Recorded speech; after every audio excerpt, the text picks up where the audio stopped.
নমস্কার, গৌতম রায় পেজ থেকে আবারও চলে আসলাম একটি নিউ ফুড ব্লগ নিয়ে। আশা করি ভালো আছেন সবাইকে। Good morning.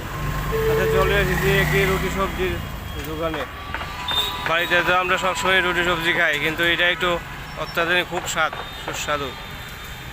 এই আমাদের শঙ্কর চৌমনি গিরিরাজের অপোজিট সাইডে ন্যাশনাল পাঞ্জাব ব্যাংকের অপোজিট সাইডে সেই দোকান। আপনারা আসবেন, অবশ্যই রুটি সবজি খাবেন। এবং এই হচ্ছে আমাদের সেই দাদা, দাদা, খুব স্বাদ। বাড়িতে তো আমরা রুটি সবজি অনেকই খাই, কিন্তু আর এখানে না খাইলে পেট শান্তি হয় না। এক দাদা নামটা ঘুরে দেন একটু। কৃষ্ণ।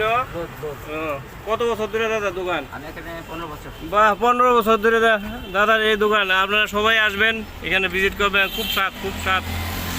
ঠিক আছে, এই দেখুন ছোট্ট দোকান, রাস্তার পাশে দোকান। আপনারা আসুন, ভিজিট করবেন অবশ্যই।